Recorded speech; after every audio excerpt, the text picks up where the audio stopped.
Roni math জন্য আপনাদের স্বাগতম। আশা করি আপনারা সবাই ভালো আছেন। আপনাদের প্রিপারেশন মোটামুটি চলমান আছে। আশা করি অনেক ভালো প্রিপারেশন নিচ্ছেন এবং যত্ন সহকারে পড়তেছেন। তো এই সময়ে চাকরির জন্য অনেকেই অনেক ধরনের অ্যাডভাইস দিয়ে থাকে, আর আমার অ্যাডভাইসটা খুব অল্প।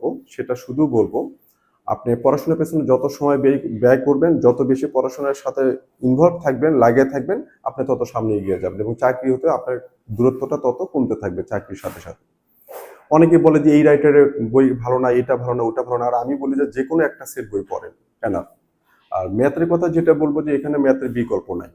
আপনি একটা এসে লিখলে আপনি এসেতে আপনি 20-তে 15-12 দিতে পারবে, কিন্তু ম্যাথের মার্কসটা কিন্তু একদম পিওর জেনুইন। আপনি যত মার্কসে ম্যাথ পাচ্ছেন, যদি পারেন ফুল মার্কস আপনি ক্যারি করতে পারবেন। যা হোক, ম্যাথের বেসিকগুলো আস্তে আস্তে আস্তে আস্তে স্ট্রং করার জন্য আমি চেষ্টা করবো যতটা ডেলিভারি দেওয়া যায় আপনাদের জন্য। আপনার ক্লাসগুলো যদি মনোযোগ সহকারে দেখেন, দেখার পরে বারবার খাতায় লিখে লিখে প্র্যাকটিস করবেন, যারা স্পেশালি ম্যাথে উইক আছেন। আমি এই কথাটা বারবার বলি, আপনাদের বিরক্ত লাগতে পারে। একটা কথা শুধু বলবো, আপনাদের এই যে আমি বলি যে একটা ম্যাথ আপনি দেখে বুঝতেছেন না, যখন আমি ক্লাসটা দেখলেন আমার হয়তো দেখে বুঝতেছেন কিন্তু পরে ভুলে যাচ্ছেন, আমি বলবো ওই ম্যাথটার পিছনে আপনি আধা ঘন্টা ওই সময়টা ব্যয় করেন। ব্যয় করলে কি হবে, ওই ম্যাথটা লিখে একবার বুঝলেন, খাতায় লিখলেন, পেজ উল্টায় ম্যাথটা আবার করেন, পেজ উল্টায় ম্যাথটা আবার করেন। বারবার বারবার যখন আপনি করতে থাকবেন, দেখবেন যে ম্যাথ পারতেছেন। এই ম্যাথটা পারার জন্য শুধু এই ম্যাথটাই পারলেন না, এই প্যাটার্নে অন্য অন্য যতগুলো ম্যাথ আছে সেগুলো আপনার জন্য অনেক সহজ হয়ে যাবে। তো শুরু করা যাক। এখানে একটি রম্বাসের দুটি কর্ণের দৈর্ঘ্য 8 সেন্টিমিটার এবং 6 সেন্টিমিটার হলে এর ক্ষেত্রফল কত বর্গ সেন্টিমিটার? আমরা জানি রম্বাসের ক্ষেত্রে ক্ষেত্রফলের সূত্র হলো হাফ গুণন কর্ণদ্বয়ের গুণফল। তাহলে হাফের সাথে কি হবে, এই দুটার গুণফল। তাহলে 6 আসতে কত, 48। 48 হাফ করলে কত হবে, হাফ দিয়ে গুণ করলে কত হবে, 24। আনসার কিন্তু এটা হয়ে গেছে একদম দেখেই। তাহলে আমি তারপরে একটু বলে দেই। আচ্ছা, এখানে এই যে রম্বাস আছে, রম্বাসের সাথে আমি দুটা কথা একটু বলে নেই। এটা যেহেতু ম্যাথটা অনেক সহজ, তো এটা একটু সহজভাবে কিছু বলে দিই। এটা একটা রম্বস আঁকা যেমন হয় হোক, রম্বসের কি হয়, চারটা বাহু সমান।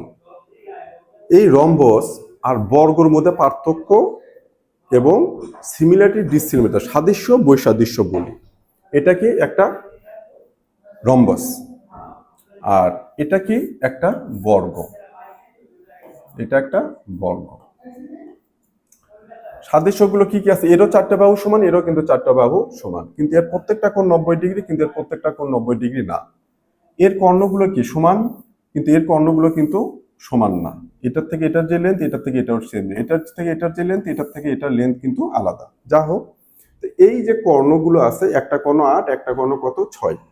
তা আমরা জানি রম্বসের ক্ষেত্রফল সমান হচ্ছে, রম্বসের ক্ষেত্রফল ক্ষেত্রফল সমান হাফ হাফ গুণন কর্ণদ্বয়ের গুণফল। তাহলে একটা কর্ণ ধরবো D1 আর একটা কর্ণ ধরবো D2। তাহলে হাফ গুণন 8 গুণন 6, 4 দুগুণে 8, 4 6 24।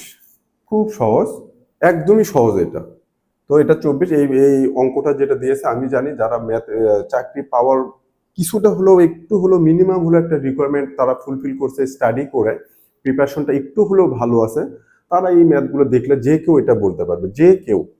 তো এই ম্যাথগুলো এত সহজ, এই ধরনের সহজ ম্যাথগুলো যদি আপনি একবার ভুল করেন, তাহলে দেখবেন যে আপনি কিন্তু পিছিয়ে গেলেন। কারণ এই ম্যাথটা অনেকেই ভুল করবেন। একটা কঠিন ম্যাথ আসছে, আপনি পারতেছেন না, অনেকেই সেটা পারবে না, সো সমস্যা নেই। কিন্তু একটা সহজ ম্যাথ আসছে, আপনি ভুল করছেন, অনেকেই ভুল করবে না, এই জায়গাটাতে পিছিয়ে থাকবেন। এই জন্য সহজ যে কোশ্চেনগুলো হয়, আপনার দেখবেন যে একটা কঠিন কোশ্চেন না পারার থেকে, পারলেন না, যতটা না সমস্যা হবে, একটা সহজ জিনিস ভুল করছেন, সেটা আরো বেশি সমস্যা তৈরি করবে আপনার চান্স পাওয়ার ক্ষেত্রে।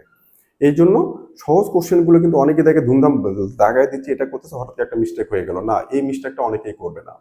আপনি মিস্টেক করলেন, দেখা গেল যে 5% ক্যান্ডিডেট বা 2% 3% ক্যান্ডিডেট পিলির জন্য অ্যালাউ করবে। আপনি যে সহজ জিনিসটা ভুল করবেন, সেটা দেখবেন যে অ্যাটলিস্ট 20% স্টুডেন্ট ভুল করবে না, সো আপনি কিন্তু ব্যাক ফুটে চলে গেলেন ওখান থেকে। বাট একটা হার্ড কোশ্চেন আসতে আপনি পারতেছেন না, সেটা অনেকেই পারবে না। এই জন্য সেখানে কিন্তু অতটা সময়, অতটা সমস্যা আপনার তৈরি করবে না পিলি বা রিটেনে টেকার জন্য। যা হোক, এটা বলে দেবেন, এটা খুব সিম্পল একটা কোশ্চেন, এটা নিয়ে আমি আর বেশি ডিসকাস করলামই না।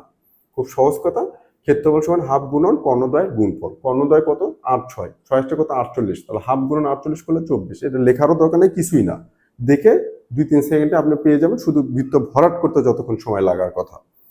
তো ধন্যবাদ।